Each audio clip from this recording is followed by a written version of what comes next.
there! It's your old buddy Dan back from Beach Church with another message. First of all, I want to thank all the good people over there at Beach Church for allowing us to stand on this platform and deliver these insights, especially Pastor Jimmy, who does such a great job of leading this body.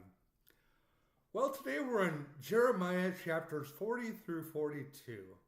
And I think it's important to note that at this point in Jeremiah, Judah has fallen. And so we see the Lord begin to deliver on his promises that are largely of destruction for the people of Judah. But the first thing that the Lord does is he frees Jeremiah, his prophet. And Jeremiah is allowed to go back to wherever he'd like and gather fruit and oil and jar it up and be a blessing to the land that he inhabits.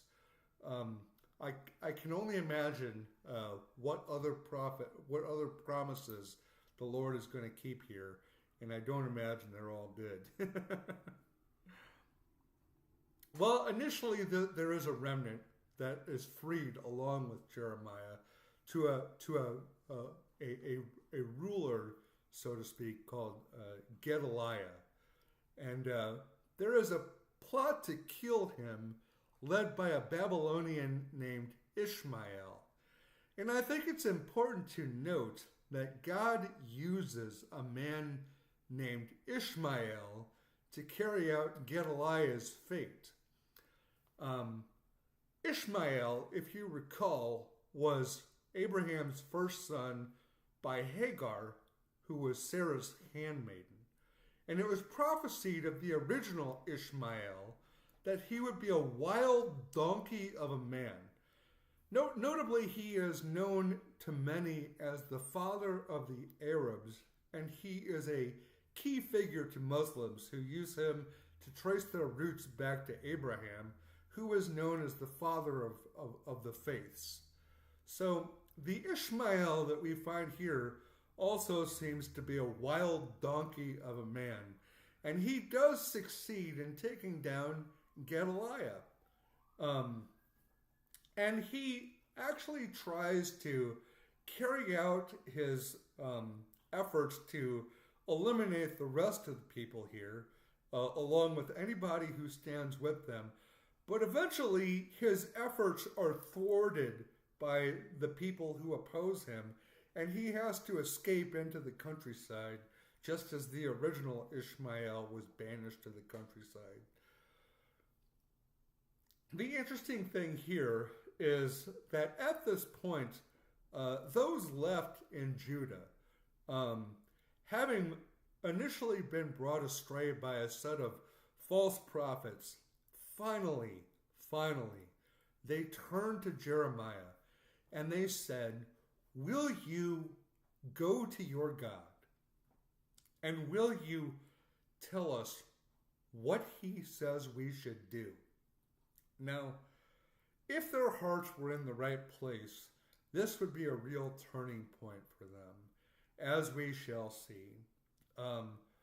Finally, we are led to the hope that the remnant of Judah might actually turn from the prophets that had led them astray to a true prophet and a man that the Lord has blessed or anointed, so to speak.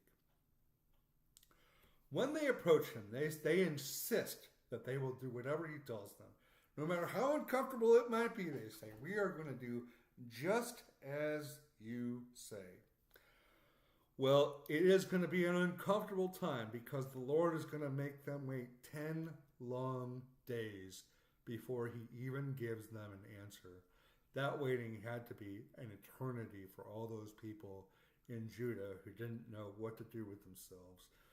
But you got to imagine, just as a father whose kids have done something terrible, it takes a moment to sort of overcome your initial instincts to punish them severely and to kind of consider what really may be best here? You know, God is not a God without emotion. He does have feelings, and we see that. We're told time and time again, He's a jealous God.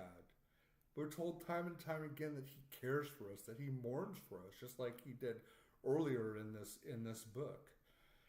And so, I think it's a good sign that the Lord considers this for such a long period for them, and He does come to a place. The Lord does eventually, before He responds, that He decides that if they follow His instructions, He says, I will relent of the disaster I have brought upon you.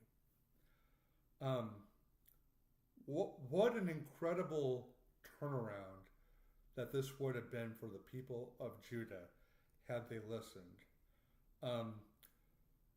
But unfortunately, the Lord asked them to do the uncomfortable. And He asked them to stay in the land. And you can imagine that this group of people doesn't want to stay here anymore. This is where they saw their families put into captivity, their treasures taken, their land stripped from them. And so they're not really keen on sticking around.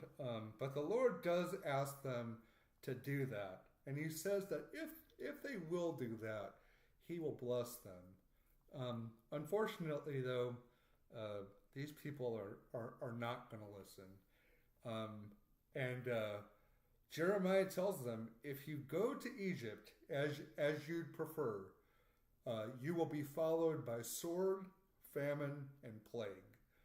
And unfortunately, the people had already decided. Whether they decided before they even asked Jeremiah or somewhere in the course of those 10 days, we can't say. But they had already decided that they were going to Egypt no matter what the Lord said. Comfortable, uncomfortable, they no longer cared. They were just going to do as they felt was right. And so we can imagine that the destruction that the Lord had promised will follow them when they go into Egypt. Well, that's the way it works when your Father makes a call and promises an outcome, and you do not listen to Him.